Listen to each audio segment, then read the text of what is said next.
بسم اللہ الرحمن الرحیم۔ السلام علیکم۔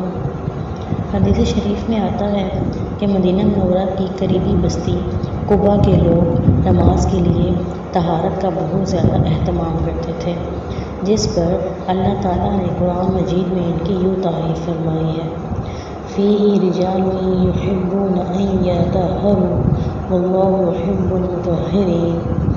مسجد قباء میں ایسے لوگ نماز پڑھتے ہیں جو طہارت کو بہت پسند کرتے ہیں، اور اللہ تعالیٰ طہارت حاصل کرنے والوں کو پسند کرتا ہے۔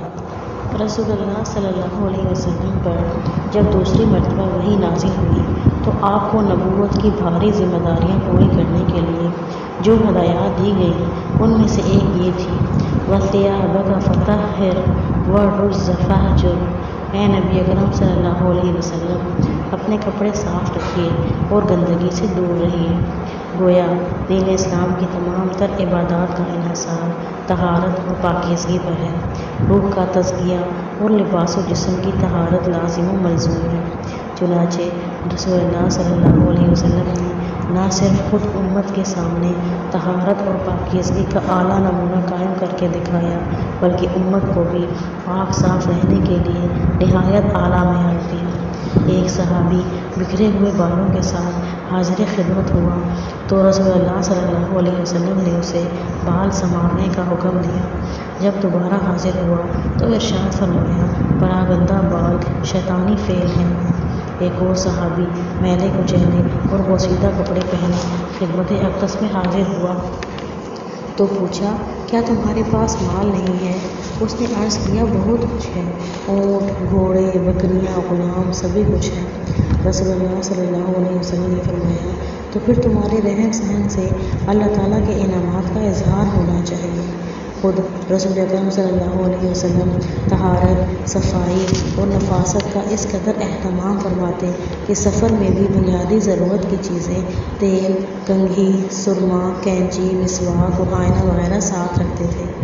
منہ اور دانتوں کی صفائی کے لیے مسواک کا استعمال بڑی کثرت سے فرماتے تھے۔ ہر نماز کے ساتھ مسواک کرنا معمول مبارک میں شامل تھا۔ حضرت عائشہ رضی اللہ تعالیٰ عنہ فرماتی ہیں کہ رسول اللہ صلی اللہ علیہ وسلم جب سو کر اٹھتے تو پہلا کام مسواک کرنا ہوتا۔ جب بھی باہر سے گھر تشریف لاتے تو پہلے مسواک فرماتے، حتیٰ کہ حیات طیبہ کا آخری عمل بھی مسواک تھا۔ طہارت کے بغیر نماز نہیں ہوتی۔ حضرت عبداللہ بن عمر رضی اللہ تعالیٰ عنہما کہتے ہیں کہ میں نے رسول اللہ صلی اللہ علیہ وسلم کو فرماتے ہوئے سنا ہے: اللہ طہارت کے بغیر نماز قبول نہیں فرماتا اور مال غنیمت سے چوری کیے ہوئے مال کا صدقہ قبول نہیں فرماتا۔ اسے مسلم نے روایت کیا ہے۔ حضرت ابو سعید خدری رضی اللہ تعالیٰ عنہ نبی اکرم صلی اللہ علیہ وسلم سے روایت کرتے ہیں کہ آپ صلی اللہ علیہ وسلم نے فرمایا: طہارت نماز کی کنجی ہے۔ نماز کی ابتدا تکبیر اور اختتام سلام پھیرنا ہے۔ اسے ابن ماجہ نے روایت کیا ہے۔ پیشاب کرنے کے بعد طہارت سے غفلت برتنے پر عذاب قبر ہوتا ہے۔